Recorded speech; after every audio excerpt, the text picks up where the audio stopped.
Assalamualaikum warahmatullahi wabarakatuh. Bismillahirrahmanirrahim. Tabarakalladzi nazzalal furqana ala 'abdihi liyakuna lil 'alamin nadhira. Allahumma shalli wa sallim ala sayyidina Maulana Muhammad wa ala alihi wa sahbihi wa barik wa sallim asma'in amma ba'du. Al-Mukarram kang kita hormati, Bapak kita semua, orang kita semua, Ki Haji Agus Ali Masyuri, sedanten para habaib, para ulama, para kiai, wabil khusus Dr. Yusri, matta'akum wa atala baqa'akum lil muslimin. Tamu-tamu undangan yang kami hormati, di sini ada Bapak Muhaimin Iskandar, semua adik-adik santri yang saya cintai, yang saya hormati. Ini pertama kali saya pakai serban. Insya Allah tidak sampai 1 menit nanti saya copot. Karena untuk gus-gus muda itu ada kaedahnya. Katanya dulu pakai serban setelah bisa baca Wahab. Kalau sekarang enggak, kalau sudah kaji dipanggil abah ya pakai serban. Saya ini santri sarang mulai kecil. Dulu pakai fikih, model usul fikih. Jadi kalau keyakinan Mbah Maimun itu kalau ada santri pakai peci putih itu dimarahin. Katanya beliau, wong desa itu kaji adol Tegal, adol sawah, mbok saingi kedul 5.000. Jadi ngelarani kiai itu, ngelarani wong desa itu dosa katanya. Tapi beberapa kiai pakai peci putih karena sunat. Akhirnya saya sudah haji tapi keterusan pakai peci hitam karena mulai kecil diharamkan terus keterusan itu. Pakai serban juga gitu, dulu ada kaedahnya katanya boleh pakai ini harus setelah ini terus keterusan nggak pakai. Tapi ini alhamdulillah dikasih sama Gus Ali, ini saya terima. Nah ini iaro apa tamlik tidak tahu. Teman-teman bahasa Indonesia Jawa bahasa Inggris jadi bahasa Inggris favorit, understand juga. Jawa mawon nggih, santai-santai mawon nggih. Ini saya tidak tahu, saya harus istighfar atau harus syukur. Karena kenapa saya berpikir ini kalau butuh istighfar nopo syukur, mergi termasuk yang paling saya hindari itu acara seperti ini. Cuma ada 2% pengecualian, yaitu guru, keluarga, temannya bapak. Ini Gus Ali termasuk masuk kategori temannya bapak. Saya itu berkali-kali diundang acara publik itu tidak pernah mau. Satu, mungkin nggak bakat ya, nggak bakat juga nggak ingin. 2, saya tidak cukup punya kemampuan untuk menjelaskan konstruksi Islam yang utuh hanya dalam waktu 1 jam. Karena keyakinan saya ngaji itu harus khatam, karena saya ini trauma. Kalau ngaji di depan Musonnet bilang kama sayati, sebagaimana yang akan datang. Setelah belajar di belakang kama sabako, seperti yang sudah kelewat. Sehingga gara-gara itu saya kalau sinau itu khatam dari min awali hatta akhiri. Karena yang satu di depan kama sayati, setelah di belakang kama sabako apa kama takotan. Yang jelas ilmu yang saya tekuni memang ilmu tafsir. Gus Ali tahu betul tentang bapak saya. Karena mulai kecil saya ini menangi beliau belum tenar-tenar amat sampai sangat tenar, mungkin sampai langit kayak khawatir. Begini, dulu saya di sarang itu pernah rois takrib, rois fathul mu'in. Tapi yang menjadi saya tambah alim itu gara-gara gejolokan bapak begini. Hak dhisik ana wong imami saking semangate ngapalno hal ataka hadisul ghasyiyah. Jumat itu karena dia ingin keren ya pakai surat panjang gitu. Terus dia datang ketika takbir langsung baca Bismillahirrahmanirrahim hal ataka hadisul ghasyiyah. Makmumnya bilang subhanallah. Karena dia agak pede dengan surat yang panjang diganti qul ya ayyuhal kafirun. Makmumnya masih bilang subhanallah. Sampai berkali-kali diganti surat kulhu, ya makmumnya tetap bilang subhanallah. Karena nggak tahu caranya mengingatkan kalau imam itu tidak baca Fatihah. Karena ada satu cara, yaitu kon ngelingno ngangge napa Subhanallah. Akhirnya wonten makmum sing nekat ora maca Fatihah. Nah, pertanyaan bapak saya, kamu harus berani istihad, merubah hanya satu pakem, mengingatkan imam tuh pakai Subhanallah. Karena kalau kasus seperti ini nggak cukup diingatkan Subhanallah. Niki adik-adik, kira-kira batal mboten ngelingno imam muni ora maca Fatihah. Kalau sampean bilang batal, berarti nggak ada solusinya. Kalau bilang sah itu beberapa kalimat yang dalam pakem sholat itu napa? Membatalkan. Sampean milih batal apa enggak? Enggak polling saja kayak pemilu. Sampai saya tuh cari-cari, akhirnya ketemu juga di kitab Mizan Kubro diterangkan oleh Imam Malik bahwa kalamul musolli, musolli itu ngomong, kalau itu manfaat, tapi jangan ditiru loh ya, dan darurat, ya, dan darurat, maka itu boleh dan tidak membatalkan sholat. Misalnya imam sholat kemudian di bawahnya ada bom atau ada ular kobra, kalau nggak ada cara ya mau tidak mau harus diingatkan pakai kalimat, karena kalau subhanallah tok nanti gonta-ganti surat saja. Tahu-tahu mati dipatok ular apa? Kobra. Sehingga dari gejolokan-gejolokan seperti itu akhirnya saya berpikir, sampai saya nyari kitab-kitab Al-Madzhabul Arba'ah, karena memang nggak cukup. Terus pertanyaan kedua kata bapak saya tentang tradisi, misalnya orang-orang kampung kalau bikin batu bata itu dari tanah, kemudian kadang makjunun bisirjin, kadang dicampur dengan apa? Sirjin. Nggak usah diterjemah, ini sambil latihan bahasa Arab katanya. Masa pondok internasional nggak bisa bahasa Inggris sama bahasa Arab? Makjun ya.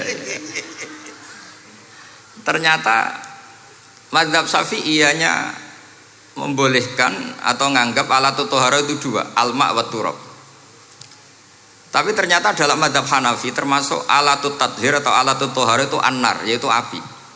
Alasan Abu Hanifah, orang mukmin yang banyak dosanya itu untuk masuk surga itu disucikan dulu di neraka. Artinya an-nar itu al-mutahhirah. Nar itu gunanya mensucikan. Sehingga batu bata karena sudah mengalami proses dibakar, maka berarti suci meskipun ma'junun bisirjin.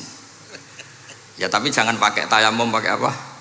Nah, jadi kalau Anda mandi junub atau nggak punya wudhu, kalau nggak ada turab sama apa? Air, ada solusinya, yaitu wudhu pakai nar. Tapi itu jelas haram itu kalau itu, karena nggak mungkin nggak ada turab, itu nggak mungkin. Sehingga ini penting, gejolokan-gejolokan para ulama, para guru ini penting. Karena ternyata para nabi itu menjadi pinter, itu ya karena digojlok pangeran. Saya punya sekian contoh di kitab-kitab para wali.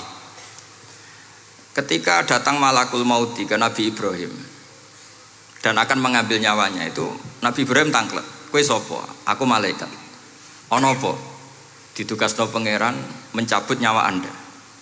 Terus kata Nabi Ibrahim, apa kamu tahu saya ini siapa? Ya tahu, Anda Khalilur Rahman, kamu kekasih Allah. Terus kata Nabi Ibrahim, hal ra'aita habiban yumitu habibah. Masa ada kekasih membunuh yang dikasih? Pasti Anda salah. Ya karena malaikat nggak pernah ngaji di sini, di progresif ini. Dia tidak bisa jawab. Akhirnya niki kalau pamit, niki kalau sembuh niki cekap. Niki cekap. Bingung, betul nguling nih bingung.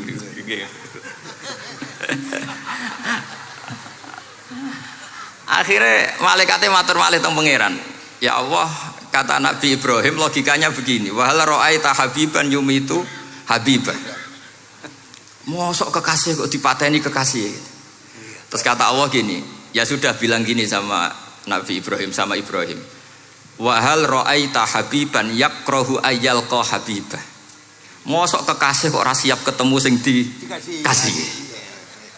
Akhirnya Israel datang lagi. Balik mana? Gini logikanya dibalik sekarang begini gitu. Wahal ra'aita habiban yakrahu ayyalqa habibah. Terus Ibrahim bilang oke ya, enggak masalah, sudah. Artinya apa? Kita ini diajari satu logika. Logika apa saja? Ini Allah. Sehingga ya memang normalnya hidup tuh cerdas. Kata Ghazali, cerdas nyikapi apa? Realitas. Ini penting saya utarakan. Saya punya sekian contoh kecerdasan para nabi. saya berkali-kali cerita, nabi yang sezaman itu sebetulnya 3, tapi yang ilmunya level itu hanya 2. Karena ada yang sezaman yaitu Ibrahim dan Lut. Tentu tidak level karena Nabi Lut itu pernah keponakan Nabi siapa? Ibrahim. Kedua Nabi Musa dan Nabi Harun. Tapi ini juga agak level karena Nabi Harun jadinya Nabi itu karena proposal Nabi Musa. Jadi proposal mulai dulu ya ada. Nah, Nabi Musa kita tahu adalah al-sak. Al-sak itu kalau ngendikan itu lesannya agak cedul ya, cedul. Ini nanya jajar ke sana. Jadi kalau nggak bisa tanya ya. Bahasa Arabnya pokoknya al-sak, cedul ya. Cedul. Karena masyhur ya kita tahu cerita itu Musa yang kecil itu sebeling. Jadi nak digendong Fir'aun itu dijabuti jenggote. Padahal masih kecil. Sesuai Fir'aun curiga dasar Bani Israel. Lama-lama dia memutuskan sepatah ini aja ini jelas darah-darah Israel. Kita tahu Fir'aun adalah orang Kipti, orang Mesir. Setelah berkali-kali gitu terus tanya gini sama Asia, ini anak ini sudah bisa mikir, memang dasar Bani Israel jadi gak suka orang Kipti. Orang bah cah cilik biasa gak masalah. Singkat-singkat terus dites ada jamroh, ada bara api sama apel. Sebetulnya Musa ini sudah tahu mau ngambil apel, tapi kalau dia ngambil apel dibunuh sama Fir'aun berarti bisa membedakan. Akhirnya sama Jibril diarahkan ngambil apa? Api jamroh tadi. Akhirnya agak ditelan terus menjadi lesannya apa? Cedul. Sampai sepuh jadi nabi tetap begitu. Makanya beliau ngendikan Rabbi shrah li sadri wa yassir li amri wahlul 'uqdatam min lisani yafqahu qawli. Terus proposalnya itu tadi waj'al li waziram min ahli Haruna akhi. Sebagian ayat lebih jelas lagi yaitu wa akhi Harun huwa afsahu minni lisanan fa arsilhu ma'iyya rid ayyusaddiqun. Jadi dan saudara saya Harun lebih fasih berbicara daripada saya. Jadi kualitas ilmiahnya bagus Musa tapi jubirnya itu Harun. Ya kira-kira gak Mbah Lim dulu. Iya Mbah Lim. Ya. Jadi ini saya jubirnya Gus Ali, saya Harun, ini Musa. Maksudnya kaya karena sudah ada nabi. Singkat cerita karena Musa itu agak alsak sehingga Harun ini ya nggak levelnya. Padahal sezaman sehingga ya nggak pernah bantah-bantahan, nggak pernah adu argumen. Yang benar-benar nabi sezaman dan kemudian sering adu argumen adalah Isa dan Yahya. Kita tahu umurnya ya imbang, kualitas al-mazaya wal wa'il juga imbang. Nabi Isa kita tahu wa yukallimun nasa fil mahdi wa kahla. Mulai kecil bisa ngendikan ya sudah pinter. Nabi Yahya kita tahu ya Yahya khudil kitaba biquwah wa atainaul hukma sabiyya. Jadi sama-sama pinter. Wa hananan min ladunna wa zakah wa kana taqiyya. Itu dua beliau ini menjadi satu manhaj besar dalam Islam. Itu kalau main ke salah satu kampung, itu Nabi Isa tanyanya aneh. Aina syirarun nas? Orang-orang yang jelek-jelek itu di mana? Orang-orang fasik itu rumahnya mana? Kalau Nabi Yahya tanya, aina khiyarun nas? Orang-orang baik itu di mana? Akhirnya dua beliau ini saling berargumentasi. Kenapa kamu tanya aina syirarun nas? Terus Nabi Isa katanya, lah kenapa kamu tanya aina khiyarun nas? Terus kata Nabi Yahya, enak kancanan wong soleh, gak ruwet kan. Kancanan wong soleh itu kan enak, gak dibodoni, gak ruwet. Pemenang kancanan wong mati, sering bodoni gitu. Masyhur itu cerita Gus Dur, Gus kenapa sering ziarah? Kancanan wong urip sumpek. Iya. Wong mati gak tau bejo. Wong mati gak tau bejo. Ini teman ziarahnya Bapak. Wong mati gak tau bejo. Ya. Itu ya ini santai-santai saja, rileks saja. Karena saya sudah tahu mau ngomong apa. Nanti kalau ingin serius ya ngaji sama saya, harus khatam biar enggak jadi korban kama sayati sama kama takodam. Akhirnya Nabi Yahya gantian tanya, kenapa kamu tanya aina syirarun nas? Itu masyhur beliau. Ini dalam kitab Tabaqatul Asfiya karangan Abu Nu'aim Al-Asfihani. Riwayat Sufyan bin Uyainah, gurunya Imam Syafi'i. Jawabnya Nabi Isa unik. Ana an-nabiyyu, saya ini nabi. Biman zilatit tabib. Nabi itu ibarat dokter. Udawil mardo. Di mana-mana dokter itu cari orang sakit. Makanya di NU itu banyak kiai-kiai yang nangani orang-orang fasik. dakwah ning gone wong nakal-nakal itu ya ada khazanahnya, asal gak keterusan katut gitu saja. Jadi kalau kamu niru Gus Mek itu sebenarnya konsepnya satu, asal ada bukti jadi wali dan tidak katut. Kalau ndak ya sudah usah. Gak usah wae kata Gus Ali sudah. Kalau gak kelasnya jangan. Sehingga dua beliau itu jadi khazanah besar. Misalnya Anda jadi kiai di daerah-daerah yang Islamnya sudah maju. Mungkin Anda ini hanya mendapat fasilitas dari Islam. Makanya saya sendiri secara pribadi, misalnya kecelok pinter, tah ranking, tah juara musabaqah tilawatil Quran, kadang dari sekian prestasiku untuk umroh mendapat. Karena kita punya prestasi di daerah yang prestis. Sementara teman-teman kita, makanya ini kalau ada santri progresif yang enggak pinter, tak kasih ijazah, tak kasih support. Barokahnya enggak pinter, akhirnya hidup di daerah tertinggal. Barokahnya hidup di daerah tertinggal, Anda muassisul ma'had, Anda muassisul masjid. Sing prestasi hanya mendapat dari negara, yang tertinggal malah memberi kontribusi. Akhirnya apa? Lama-lama ini yang prestasi coro Jawa ngatok tomak. Saya dapat apa? Sementara yang di desa tertinggal saya bisa memberi apa? Sehingga Allah bikin wong bodoh itu ada rencana besar itu kira. Jadi mau orang bodoh itu gak ada orang-orang santri yang hidup di daerah-daerah apa? Tertinggal. Men golek prestasi, golek umroh. Terus ambisi ngimami Masjid Haram barang. Terus kapan dakwahnya? Karena yang diburu itu mendapat, bukan memberi. Ini bahaya sekali bagi Islam. Sehingga tradisi guru-guru kita, nah santri pinter ya dilem, santri bodoh ya dilem, santri bulet ya dilem, santri setengah bulet ya dilem, sekabeh kaulane pangeran. Kok ana hikmahe dhewe-dhewe kata gitu. Tapi ini bukan justifikasi atau melegitimasi kenakalan anak-anak Anda. Ini mau cerita ilmiah. Kemudian ada perdebatan lagi. Dan ini nanti terusannya adalah al-ulama warasatul anbiya. Sayyid Abdul Al-Haddad itu masyhur. Kalau ada orang sowan ditanya, kiaimu nak mulang tau nangis? Mboten nate. Lereni ngaji wek wong ngono iku. Atine atos gitu. Tapi Abdul Hasan Asyadzili kalau ada orang tamu tanya, kiaimu nak mulang tau guyu? Mboten nate. Lereni wong ra iso syukur gitu. Jadi ini dua kutub besar. Siapa yang enggak tahu kewalian Abdul Hasan Asyadzili? Siapa yang enggak tahu kewalian Sayyid Abdul Al-Haddad?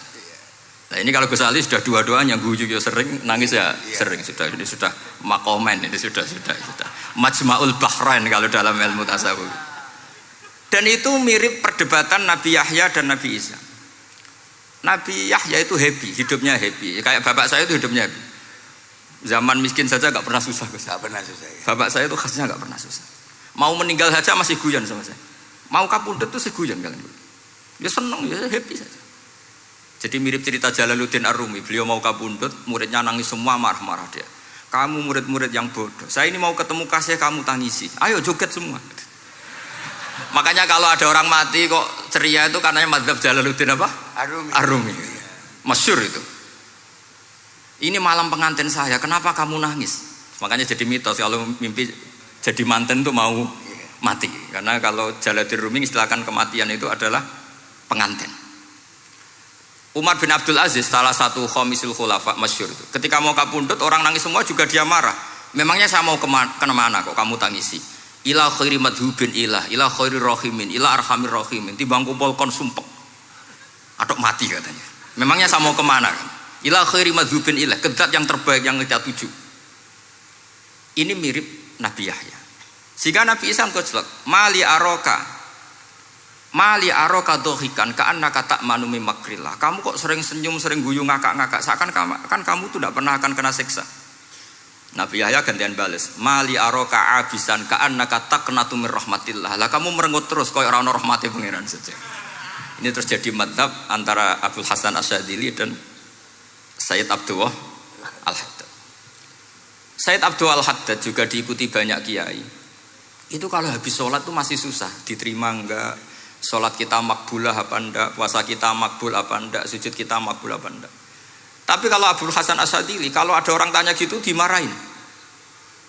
Sujud kula ditampi mboten ya Sayyid Abdul Hasan Asyadzili. Gak usah mikir ngono, ditakdir sujud wis luar biasa. Orang ngger wong ditakdir sujud, gak usah mikir ditampa ta ora. Loh iya, ketika kita nanti ketemu Allah, prestasi betul gak pernah sujud itu. Sebagai hamba kita bangga pernah sujud, terus gak penting ditompo tawar. Bahkan kalau anak-anak muda ini kepengen ditompo niatnya elek, ditompo digajar pangeran, terus mlebu swarga, terus sama bidadari gitu. Jadi muni ditompo tapi pikirannya sudah ngayal macam-macam. Kalau mazhab Abul Hasan Asyadzili tidak. Sehingga kitab hikam, kita tahu kitab hikam itu adalah dikarang Ibnu Athaillah As-Sakandari, dia muridnya Abdul Abbas Al-Mursi, dan ini terus muridnya Abul Hasan Asyadzili. Itu cerminan Syadziliyah murni. Ya saya ulang lagi, itu cerminan Syadziliyah murni. Sehingga beliau ngendikan masyhur itu, qalilul amali ma'a syuhudil minnah minallah khairun min kasiril amali ma'a ru'yatit taqsir.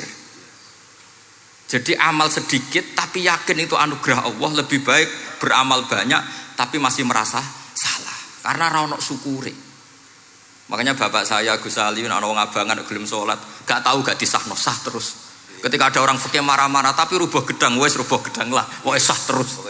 Pokoknya sah terus. Ini sangat-sangat sadili berarti. Ini penting saya utarakan supaya khazanah kita itu tidak pernah habis.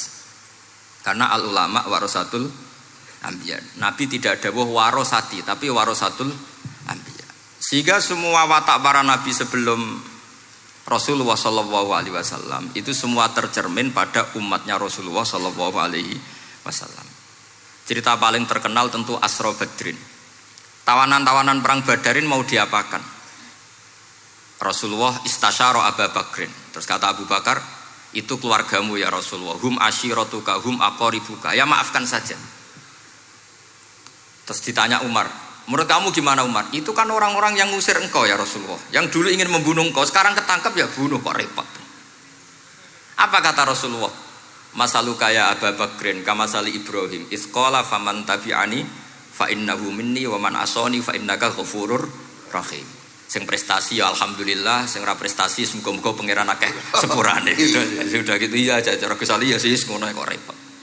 Wa masaluka ya Umar kamasalin Nuh isqala rabbi la tadzar alal ardi minal kafirina dayara. Sudah habisi saja ning donya kok kafir. Tapi anehnya apa? Rasulullah akhudha bi madzhabi Abi Bakar. Nabi mengambil pendapatnya siapa? Abu Bakar. Karena Nabi kena khitab anit tabi millata Ibrahim hanifah. Akhirnya terus keterusan. Akeh kiai NU nek ana umat salah dibarno nganti ra roh nak salah.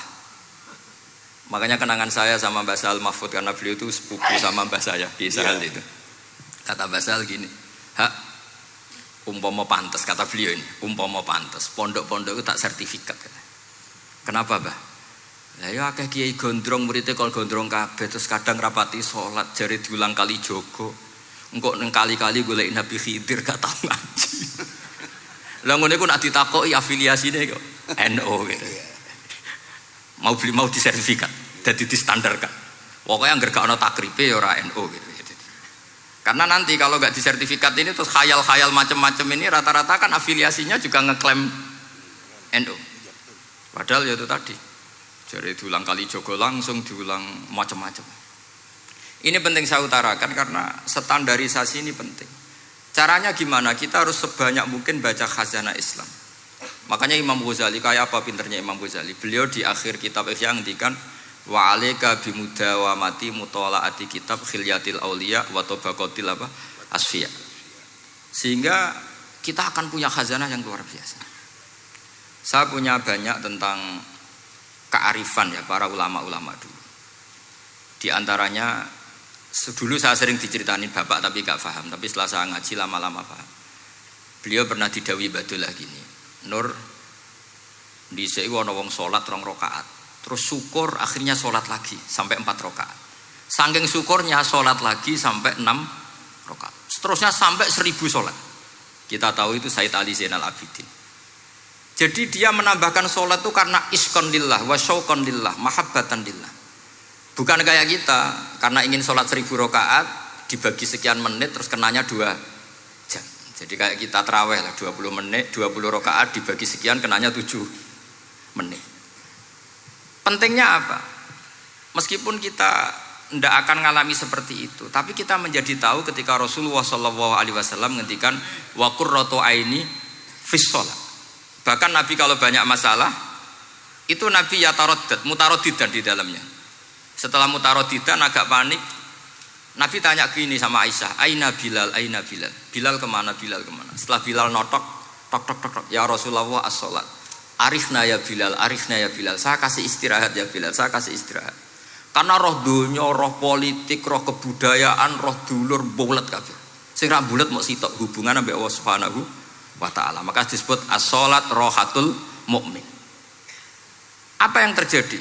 Ashabu Rasulillah ketika Sayyidina Umar ditusuk oleh Abu Lulu al-Majusi, tentu pakai kira-kira ya panah yang kayak pancing. Jadi kalau sudah dimasukkan kadu cabut itu sakitnya minta ampun. Apa kata Umar? Nanti cabut ketika saya sholat. Karena sekali sholat dan setelah itu dicabut nggak terasa. Ya, kalau sholat kita ada nyamuk ya sudah. Ini penting saya ceritakan sampai ada wali ditawarin Allah, silahkan masuk surga, tanya ya Allah di surga ada sholat enggak? Kalau tidak ada sholat enggak lah katanya. Karena dia nggak bisa membayangkan nikmat tanpa sholat. Sehingga penting sekali kekaguman ini. Ketika Sayyidina Umar wafat, di antara yang pertama ditanyakan adalah yang bunuh saya siapa? Itu Hulamul Mughirah, Abu Lulu al-Majusi. Beliau spontan langsung ngendikan gini, Alhamdulillah alladzi ja'ala maniyati biyadi rajulin lam yasjud laka sajdatan tuhajuni biha yaumal qiyamah. Matur nuwun Gusti, saya dibunuh oleh orang yang enggak pernah sujud. Kalau saja dia pernah sujud, saya tidak berani maksudkan dia. Jangan-jangan sujud itu engkau terima kemudian dia min ahlil jannah. Kayak apa pentingnya kenangan sujud? Rasulullah juga pernah ngendikan nanti kalau dunia sudah ruwet, as-sajdatul wahidatu khairun minad dunya wa ma fiha. Satu sujud lebih baik ketimbang dunia seisinya. Karena itu kelayakan kita sebagai hamba. Makanya Abu Hasan Asadili ngendikan, sudahlah kafal amilina jazaan an radiyaka laka ahlan. Sudah ditakdir ngamal sudah harus syukur. Kok mikir ditompo ta ora usah, gak penting. Itu madzhab Abu Hasan Asadili. Dan itu ditiru para kiai-kiai kita. Madzhab Said Abdul Haddad juga ditiru kiai-kiai kita. Sehingga sedekah Rasulullah ketika ngendikan al ulama warasatul anbiya. Ini penting saya utarakan karena khazanah kita biar tetap kaya.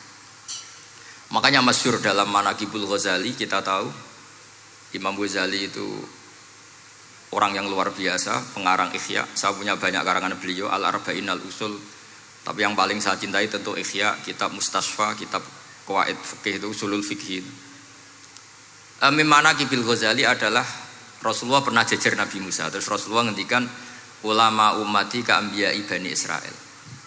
Terus kata Nabi Musa, yang benar saja, masa ulama kok kapasitasnya kayak Nabi, apapun hebatnya itu enggak mungkin lah kapasitasnya kayak Nabi. Terus kata Rasulullah, ya sudah buktikan saja. Terus dipanggillah Imam Ghazali. Ketika dipanggil, ini katanya Ghazali katanya. Ditanya sama Nabi Musa, siapa namamu? Ana Muhammad bin Muhammad al-Ghazali at-Tusi asy-Syafi'i. Mau jawabnya panjang. Terus kata Nabi Musa, kecangkeman gitu, cara Jawa itu kecangkeman, ditakoki jeneng kok jawabnya kakean. Terus kata Imam Ghazali, ya lumayan saya. Jenengan ditanya Allah sing ya alamus sirra wa akhfa saja jawabnya kelebihan katanya. Apa itu kata Nabi Musa? Wa ma tilka bi yaminika ya Musa. Qala ya asaya atawakkau 'alaiha wa ahusyu biha 'ala ghanami wa liya fiha ma'aribu ukhra. Jadi Nabi Musa ditanya, sing mbok gawa iku apa ta? Ini tongkat saya, tak pakai ini, tak pakai ini, tak pakai ini. Jadi masih banyak kelebihan jenengan timbang saya. Akhirnya fa'aqarra Nabi Musa ini ikrar bahwa benar-benar ulama Rasulillah itu keambiyai Bani apa? Israel. Jadi khazanah-khazanah kecerdasan gini ini penting. Sehingga ketika ada kemacetan fikih, ada kejumudan fikih, tugas kita adalah memecahkan kejumudan itu. Misalnya begini, ini yang sering dilakukan bapak saya dan Gus Ali. Kancanan wong fasik hukumnya piye? Ya ora oleh, wong kok kancanan wong fasik. Tapi kalau dibalik, bina wong fasik boleh ndak? Boleh. Syaratnya bina kudu ngancani. Jadi dibelokkan gitu aja sudah rubah. Hadza huwal fiqh. Yang dikatakan fikih ya seperti ini. Tapi orang-orang yang enggak ngerti detailnya fikih, apalagi usul fikih, fikih itu menjadi rumit. Makanya ahli sunnah itu luar biasa. Ada orang mati karena narkoba atau karena apa itu? Oplosan. Itu kiai cokre. Itu kiai alim biasa datang. Itu ya biasa mempersaksikan, nggih mayite sae nggih. Nggih. Padahal orang itu enggak percaya ini orang mati cokre kok apa? Sae. Padahal di kiainya bilang gini, wis sae saiki wis iso nakal katanya. Maksudnya sae sudah mengakhiri semua kenakalannya lewat apa? Lewat kematian tadi. Karena itu doa Rasulullah. Rasulullah itu kalau ngendikan itu luar biasa. Allahumma ij'alil hayata ziyadatan li fi kulli khairin wal mauta rohatan li min kulli syarrin. Ya Allah, jadikan hidup ini ziyadatan li fi kulli khairin. Jadi anggap saja kalau hidup itu berarti potensi tambah baik. Anggap saja kalau mati itu akhir dari segala keburukan. Berarti orang cukri ini mati itu baik apa buruk? Baik, karena dia sudah tidak bisa buruk lagi. Makanya saya nah ini khazanah yang luar biasa. Karena tadi kematian adalah ar-rohah min kulli apa? Syarrin. Nah ini sesi kedua, mungkin ini tinggal seperempat jam atau setengah jam. Saya ini karena biasa ngomong lama. Saya mau menerangkan kalimat tauhid. Ini penting sekali. Kalimat tauhid itu kata Ibnul Qayyim Al-Jauziyah dalam kitab Zadul Ma'ad. Ini kitab kesayangan Sayyid Abdul Al-Haddad. Sampai beliau ngendikan, ya letani minha iddatan nusakhin li uhdiyaha ila tullab. Semoga saya punya naskah banyak yang mau saya hadiahkan ke santri-santri. Saking pentingnya kitab apa Zadul Qayyim. Itu beliau mengartikan la ilaha illallah itu luar biasa. Kalimat ini adalah kalimat super. Allah bikin surga juga demi kalimat ini. Siapa yang menerima kalimat ini maka masuk surga. Yang menolak kalimat ini maka dimasukkan neraka. Kita tahu neraka itu kalau ada batu dicemplung itu sampai ke bawah itu nunggu 70 tahun. Kayak apa kedalamannya? Bego siapa saja tidak akan bisa itu bikin apa? Neraka. Karena kalau batu dijatuhkan nunggu 70 tahun itu sampai kok riha. Itu dibikin juga untuk orang yang menolak la ilaha illallah. Kemudian karena manusia butuh latihan, dibikinlah langit dan bumi supaya didiami manusia untuk menerima konsep la ilaha illallah. Karena manusia butuh pelatih, diutuslah para rasul untuk melatih la ilaha illallah. Dan kalimat ini andaikan ada orang kafir 70 tahun, kemudian dia melafadzkan la ilaha illallah Muhammadur Rasulullah, maka semua kekafirannya dihilang.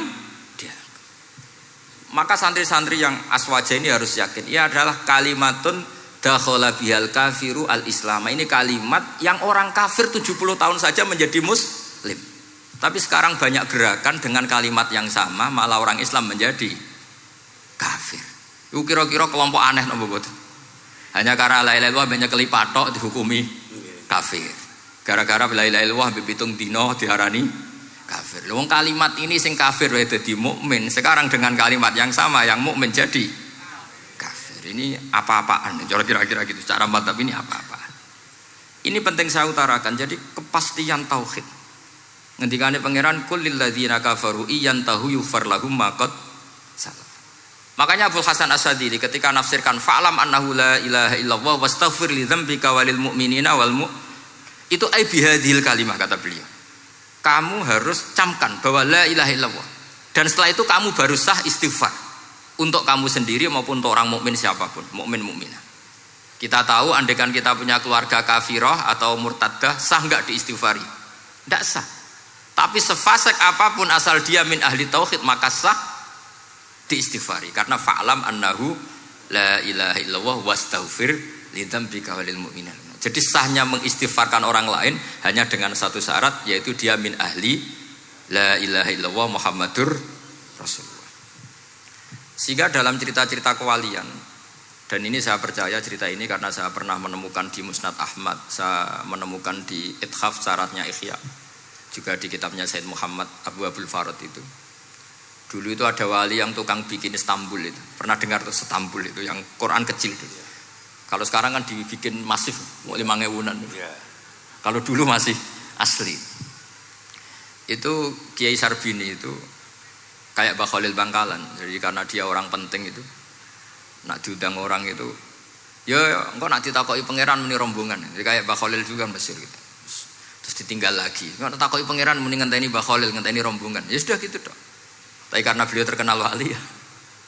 Singkat cerita kalau Sohibul Bait ini nggak terima karena pas 7 hari sampai disembelihno sapi apa-apa ternyata dia tahlilnya sebentar.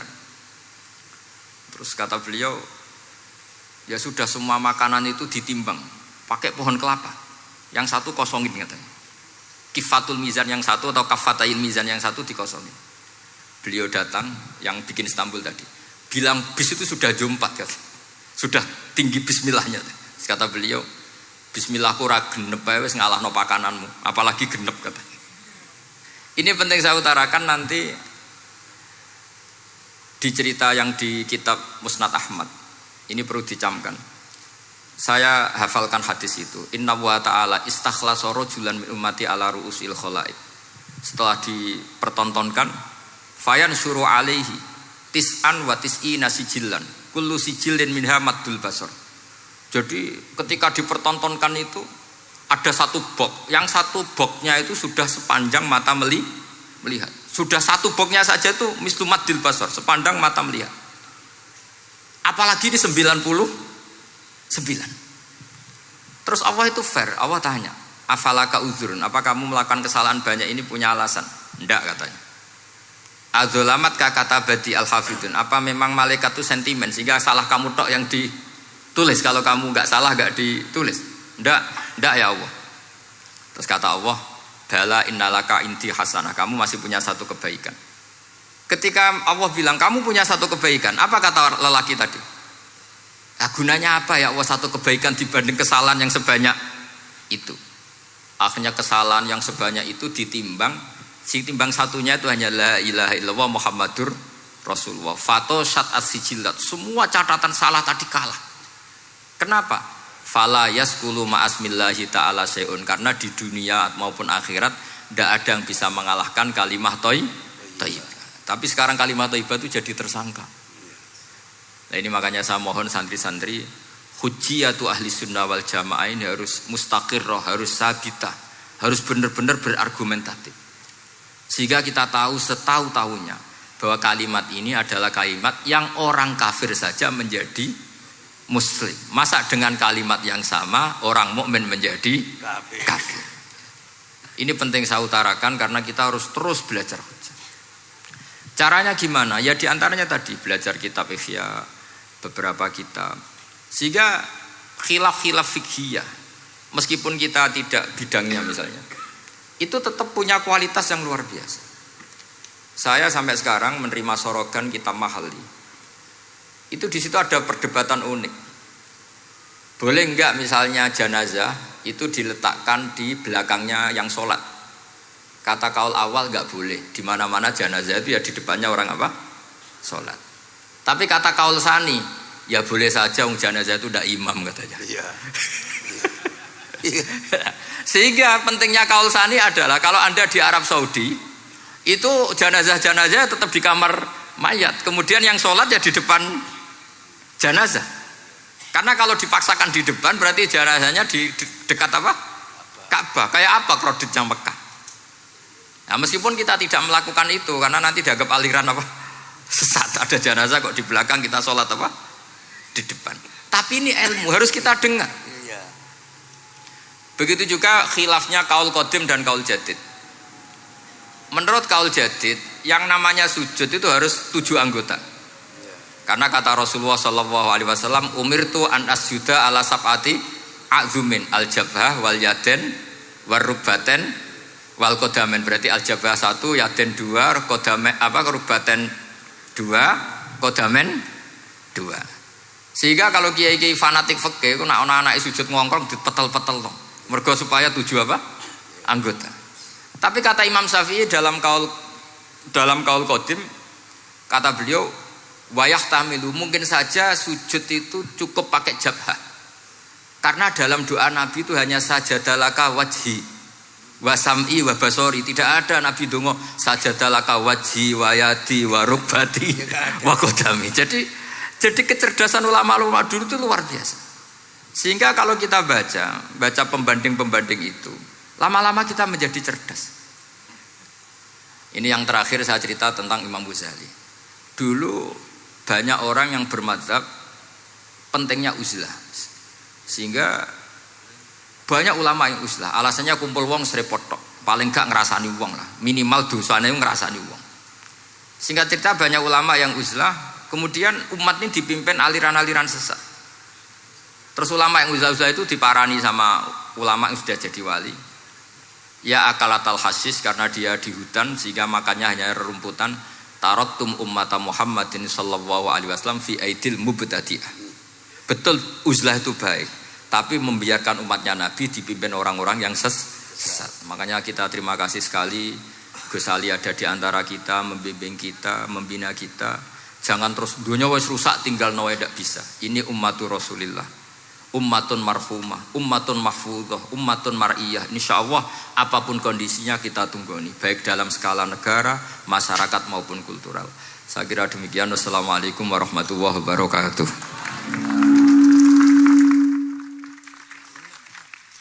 Ampun.